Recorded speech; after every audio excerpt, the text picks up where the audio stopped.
eating locally is more sustainable. We're going to be going around to different locations to see all the different viewpoints. Our first location is here today on a family farm. We are seeing the farmers being able to profit directly from the consumers by eliminating the middlemen such as transportation and processing facilities, therefore stimulating the local economy. Woohoo! Not only does it stimulate the local economy, but it strengthens and supports the family farms. At this location, we see how eating locally reduces packaging, which makes it more sustainable. Here is an example. This locally grown fruit is able to be eaten right off the tree. However, this processed fruit has to have the packaging cut off before it can be consumed. At this location, we can see how by eating locally will affect the variety of foods we're able to eat. For example, if we only ate locally, in our Albertan winter, we would be limited to bread, frozen or canned foods, and meat. However, if we were open to eating globally, we would have a wide variety of foods to choose from.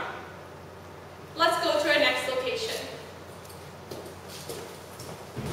Here we can see that trucking contributes to less than 1% of the overall greenhouse gas emissions.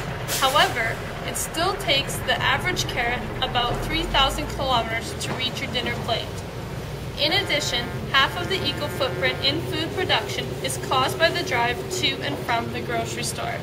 Furthermore, 99% of food that is globally produced is transported by boat. Food transportation distance has increased by 25%. However, the overall greenhouse gas emissions have only increased by 5% because of the large quantities of ocean shipping that uses less energy than trucking.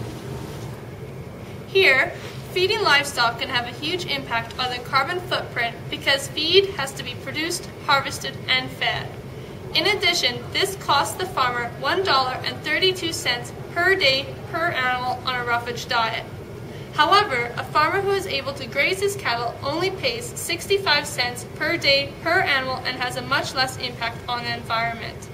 Because a grazing cow contributes little to the greenhouse gas emissions, it is sometimes more sustainable to transport her far distances to be sold in our local areas. Now that you've seen all the facts, you could decide for yourself whether eating locally is more sustainable. However, if you wanted to reduce the carbon footprint, you could choose to change your diet instead of eating locally grown foods. For example, by replacing just 21 to 24% of your red meat diet with fish or chicken, you could reduce the amount of greenhouse gas emissions by the same amount as if you were eating all locally grown food. Next week, we will cover the effects of bird migration.